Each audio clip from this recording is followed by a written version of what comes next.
Maithili express की शानदार प्रस्तुति।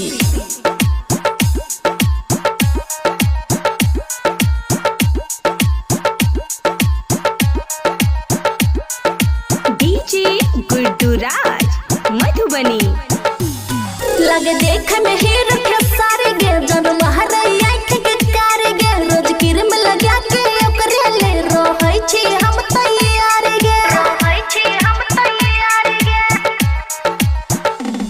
लगे देख में हीरो के सारे गे जन महरई आंख के कार गे रोज किरम लगा के ओकरे ले रहै छी हम तैयार गे अखियां में बसल छै दिल में गरल दिल वाला छौड़ा जुल्फी वाला छौड़ा जुल्फी वाला छौड़ा जुल्फी वाला छौड़ा जुल्फी वाला छौड़ा जुल्फी वाला।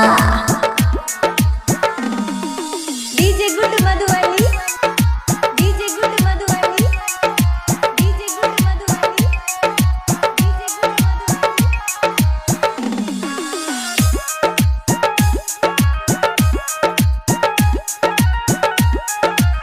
खुशी रिकॉर्डिंग स्टूडियो बलुआहा।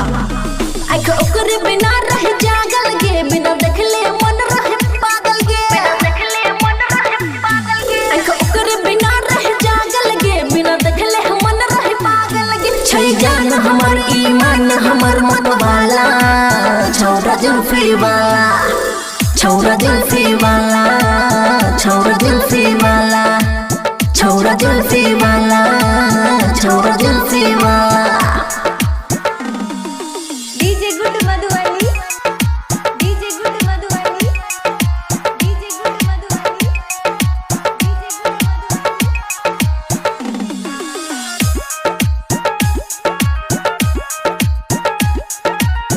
खुशी रिकॉर्डिंग स्टूडियो बलुआहा।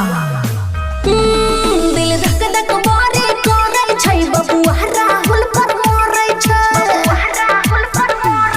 दिल धक धक मारे करे छै बबुआ राहुल पर मारे छै मन लागे झकास सबसे नीक छै बॉडी वाला छौड़ा जुल्फी वाला छौड़ा जुल्फी वाला छौड़ा जुल्फी वाला छौड़ा जुल्फी वाला छौड़ा जुल्फी वाला। खुशी रिकॉर्डिंग स्टूडियो बलुआहा।